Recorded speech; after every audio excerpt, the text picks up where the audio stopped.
And then we have Newt Gingrich. Newt Gingrich, to me, has become a complete joke. He will say anything at this point. We heard him talk about, we heard his flip-flop on Libya. He first wanted to do a no-fly zone tonight. Then he said Obama shouldn't have intervened. Then his explanation was a bizarre analogy that even conservative Matt Lewis from the Daily Caller said holds no water. Gingrich will say anything at this point, Lewis. On cheating, he said the reason he had this affair was because he loved the country so much. Well, I guess by that logic, then Bill Clinton was a hell of a guy. He must really have loved the country, right? Oh, yeah. But wait a second. Gingrich is one of the people who actually was going after Bill Clinton, and he was asked about that. He was asked about that on Fox News by Chris Wallace. Let's hear Newt Gingrich dig himself an even deeper hole, even a more, I don't even know, a hole we can't even decipher.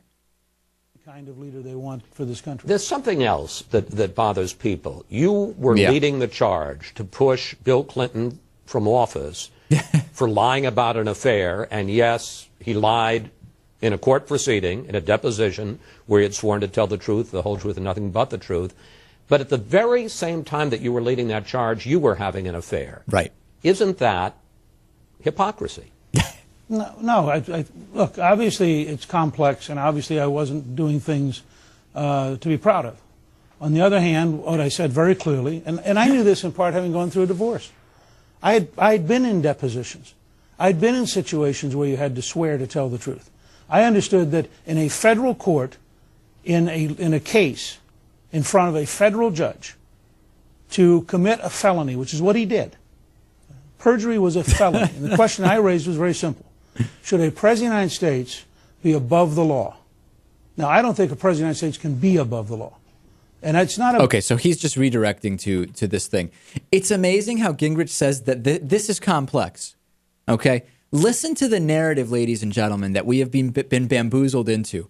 When John Kerry, distinguished war veteran, presidential candidate, representative of the country around the world, has a nuanced position about funding the war in Iraq, he is ridiculed because it is nuanced and it is complex and there is much discussion to be had. But when Newt Gingrich is asked, wait a second, you went after Bill Clinton for his affair at the same time that you were having an affair. Explain. It's complex. It's too complex to even explain. So he has to just go into stuff about depositions. Does anybody else not see the incredible hypocrisy with this nuance and complexity nonsense? Newt Gingrich says it's okay to lie as long as you're not doing it in front of a federal judge. Right. Excellent, Newt. Is that what you're telling us, Newt? Great, and thanks, Newt. Then he even went further, and it really, Newt Gingrich has just, what is he doing at this point, ladies and gentlemen? He's worried. He's running for president. That's what he's doing. He's worried that the United States, I can't even almost say this because it's so absurd, the United States could be a, quote, secular atheist country, potentially one dominated by radical Islamists. I mean, come on. What?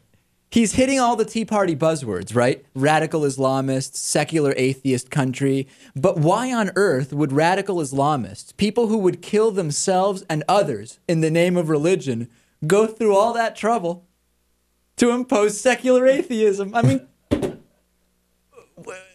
Yeah, very strange stuff. Have you seen anything like this before? No.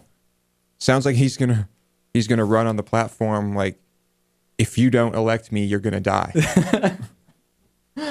Or a religious sect will impose atheism on you.